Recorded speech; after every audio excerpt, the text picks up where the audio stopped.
MSME, DFO Kolkata government of ইন্ডিয়ার উদ্যোগে এবং অল ইন্ডিয়া এনজিও ওয়েলফেয়ার অ্যাসোসিয়েশনের ব্যবস্থাপনায় পশ্চিম মেদিনীপুর জেলার কেশিয়ারি ব্লকের ব্যবসায়ী সমিতির হলে একদিনের সচেতনতামূলক সেমিনার আয়োজিত হয়েছে ইন্টেলেকচুয়াল প্রপার্টি রাইটসের উপরে।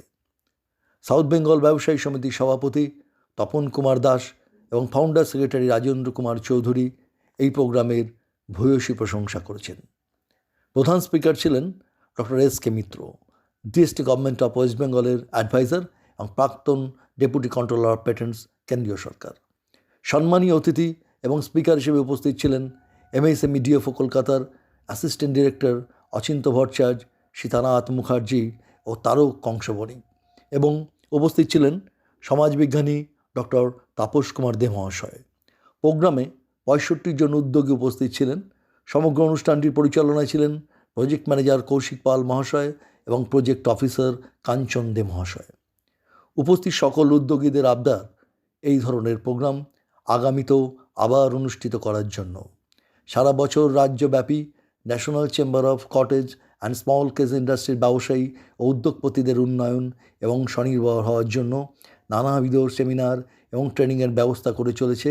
তার জন্য কৃতজ্ঞতা জানানো হয়েছে এমএসএমই ডিএফও কলকাতার সমস্ত আধিকারিকগণকে।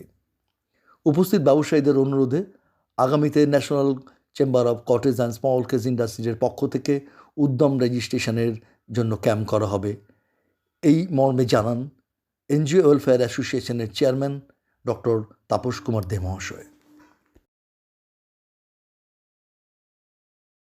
পাঁচটা দেশ হচ্ছে পৃথিবীর সব থেকে উন্নততম দেশ, সেটা হচ্ছে আমেরিকা, জাপান, ইউরোপের কয়েকটা দেশ, Australia, British, that is New Zealand, UK, Canada, এরকম 5টা দেশ।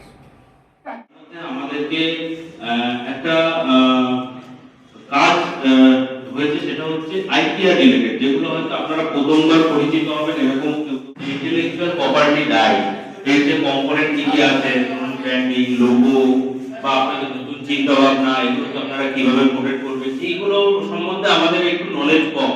তো সেই জন্য এইগুলো আমাদের একটা কাজ দেওয়া হয়েছে যে যত পারবেন আপনারা অ্যাসোসিয়েশন ব্লকে এই ধরনের অ্যাওয়ারনেস প্রোগ্রাম করার জন্য। তো আজকের পারপাসটা হচ্ছে এটা।